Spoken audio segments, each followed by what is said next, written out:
Hello friends, सभी का स्वागत है एसपी टीचर्स एकेडमी पर। मित्रों, हम आज डिस्कस करेंगे संस्कृत पे। ठीक है, संस्कृत की आज हम लगभग 10 वीडियो तो बनाएंगे। ठीक है, जहाँ जहाँ से क्वेश्चन पूछे जाते हैं इंपॉर्टेंट, वहाँ से हम इनको बनाएंगे। ठीक है, तो सबसे पहले हम डिस्कस करेंगे माहेश्वर सूत्र, क्योंकि यहाँ से एक या दो क्वेश्चन बनते हैं हर साल संस्कृत के अंदर। ठीक, तो सबसे पहले अगर बात करें कि माहेश्वर सूत्र क्या है, तो एक संस्कृत के व्याकरण शास्त्री हैं जिसका नाम है क्या, पाणिनि। ठीक है, पाणिनि ने जो है तपस्या की, और तपस्या करने के बाद कहा जाता है कि शंकर जी जो है प्रकट हुए और उन्होंने जो है क्या करा, डमरू बजाया। उस डमरू से माना जाता है कि 14 प्रकार की ध्वनि उत्पन्न हुई। तो उन 14 प्रकार के ध्वनियों को पाणिनि ने क्या करा, एक सूत्र में प्रो दिया, यानी कि उन 14 सूत्रों में प्रो दिया, एक माला बना दी उनकी। ठीक है, जिसको हम माहेश्वर सूत्र के नाम से जानते हैं। ठीक, दूसरी चीज, इनकी संख्या कितनी होती है, कई बार पूछा जाता है कि माहेश्वर सूत्र की संख्या कितनी होती है। ठीक, पहला क्वेश्चन। तो यहाँ पर हम कह देंगे कि भाई माहेश्वर सूत्र की जो संख्या होती है वो 14 होती है, लेकिन इनको अन्य नाम से भी जाना जाता है, जैसे कि माहेश्वर सूत्र से अलग चतुर्दश सूत्र, ठीक है, या फिर प्रत्याहार सूत्र भी बोलते हैं इनको। शिव सूत्र यानी शिव के डमरू से निकले हैं तो फिर शिव सूत्र ही बोलेंगे। पाणिनि सूत्र ही बोल देते हैं इनको, क्योंकि ये पाणिनि ने ही क्या करे थे, बनाए थे। ठीक है, और इनको वर्ण सामान्य सूत्र भी बोलते हैं, यानी कि वर्णमाला जो बनी है वो किससे बनी है, इन्हीं सूत्रों से बनी है। यानी पूरी संस्कृत का जो शास्त्र है हमारा वो इन्हीं सूत्रों पर आधारित है। ठीक, तो सबसे पहला क्वेश्चन, माहेश्वर सूत्र कितने होते हैं, तो कह देंगे 14 होते हैं। क्या क्या नाम होते हैं, इनके उपनाम जो अन्य नाम से भी जाने जाते हैं, ये हो गए। अब हम बात करते हैं 14 सूत्रों की। मैंने 14 सूत्र लिख दिए हैं, लेकिन जो इनके लिखे हुए हैं वो कलरफुल मैंने अलग लिखे हैं, क्योंकि इनकी विशेषता है क्यों लिखे हैं मैंने। अब पहले बात करते हैं हम पहले वाले सूत्र की। तो पहला सूत्र जो होता है हमारा वो ए ई उ ऋ। ठीक है नी, यानी कि ए ई उ ऋ। ठीक, उसके बाद आता है दूसरा री री के। ठीक है, फिर तीसरा आता है ए औ रे, ए औ चे। ठीक है, ये जो होते हैं चारों हमारे, ये होते हैं हमारे क्या, अच प्रत्याहार के अंतर्गत आते हैं। कौन से के, कई बार पूछा गया है कि स्वर कौन से प्रत्याहार के अंतर्गत आते हैं, क्योंकि प्रत्याहार हम आगे पढ़ने वाले हैं। ठीक है, कितने प्रत्याहार होते हैं, 42 प्रत्याहार होते हैं, लेकिन कहीं कहीं 43 भी माना जाता है, लेकिन उसके बाद में करेंगे डिस्कस। तो सबसे पहले हम बात करेंगे स्वर की। ठीक है, तो इन चारों सूत्रों के अंतर्गत हमारे क्या आते हैं, स्वर आते हैं। और किसके अंतर्गत आते हैं, अच प्रत्याहार के अंतर्गत आते हैं। यानी कि मैं लिख दिया यहाँ पे, प्रथम जो चारों सूत्रों में होंगे वो 9 स्वर होंगे। कितने बार गिन सकते हो, 1 2 3 4 5 6 7 8 9, ये नहीं गिने जाते, ये इति संज्ञक वर्ण होते हैं। ठीक है ना, मैं बाद में बताऊंगा इनको। उसके बाद पांचवा क्या आता है ये वे रे टे। ठीक है, छठा आता है ले रे, सातवां होता है ये वे रे रे ने वे। ठीक है, उसके बाद आता है हमारा आठवां झा भा या। ठीक है, नौवां आता है घा ढा धा श, और 10वां जा वा गा डा दा दा। ठीक है, उसके बाद हमारे 11वां आता है खा फा छा टा था चा टा ता और वा। उसके बाद 12वां, ठीक है बोल देंगे ना, 12वां का पा या।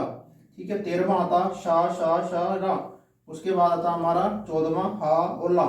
यानी कि जो हमारे चार है पहले वो तो हो गए स्वर, यानी अच प्रत्याहार के अंतर्गत आ गए, 9 वर्ण आ गए। कितने सूत्रों में, 4 सूत्रों में। लेकिन उसके बाद जो 5वां सूत्र स्टार्ट होता है वो यहां से लेकर और कहां तक, यानी कि 5 से लेकर 14 तक, ये 10 सूत्रों के अंदर जो आते हैं। बाकी जो 10 सूत्रों के अंतर्गत आते हैं वो आते हैं हमारे हल प्रत्याहार के अंतर्गत। किसके, हल प्रत्याहार के। और हल प्रत्याहार के अंतर्गत जो वर्ण आते हैं उनको हम बोलते हैं व्यंजन। यानी कि अंतिम 4 छोड़ के और अंतिम जो 10 बचते हैं वो सूत्रों के अंदर 33 व्यंजन आते हैं। इतनी बात हम समझ जाएंगे। उसके बाद अब यह क्वेश्चन कैसे बनता है।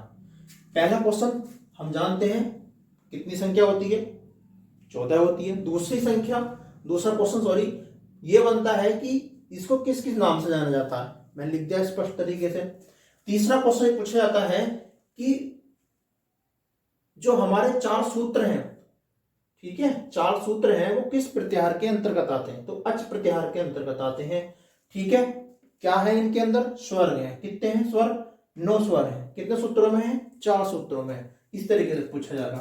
फिर लास्ट वाला जो व्यंजन है हमारे, वो लास्ट के 10 सूत्रों में पूछे जाते हैं। कौन कौन से प्रत्याहार में आते हैं? हल प्रत्याहार में। अब देखो ये अच का मतलब क्या, हल का मतलब क्या। देखो ए ग्रीन से दर्शाया मैंने, ये देखो पहला हो गया, दूसरा हो गया, तीसरा हो गया, चौथा।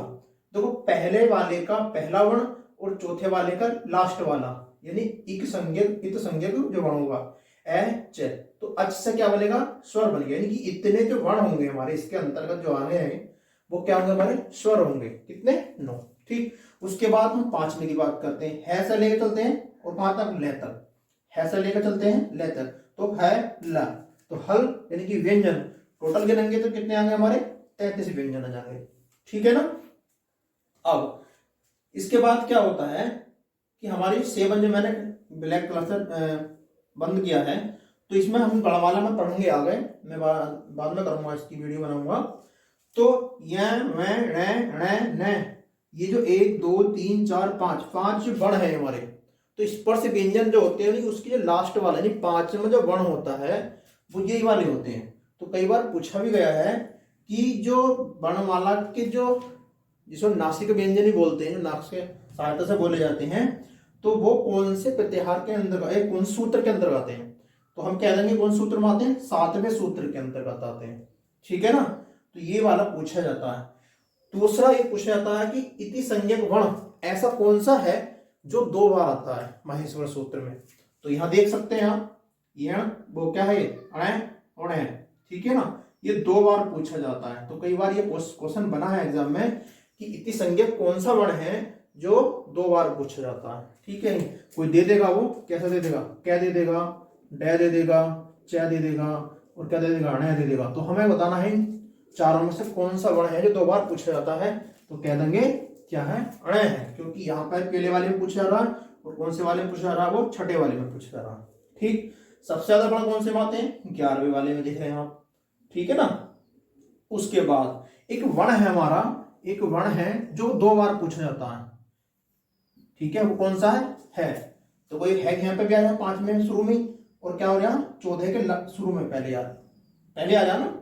तो यहाँ पे भी पहले है और यहाँ पे पहले नहीं, 2 बार गिना जाएगा तो, लेकिन नहीं होता, केवल 1 बार गिना जाता है। ठीक है, तो यहां से इस तरीके से क्वेश्चन बनते हैं। अब प्रत्याहार में कैसे क्वेश्चन आएंगे वो हम अगली वीडियो में बात करेंगे। उसके बाद हम क्या करेंगे? वर्णमाला पढ़ेंगे। उसके बाद हम क्या करेंगे? संधि वगैरह, इसकी सारे मतलब टॉपिक खत्म करना है। ठीक, पूरी संस्कृत आज फिनिश। ओके, अगर वीडियो पसंद आया हो तो भाई शेयर वेयर करते रहो, नहीं तो मैं वीडियो मैंने बंद कर दूंगा। ठीक है, ठीक है, थैंक यू।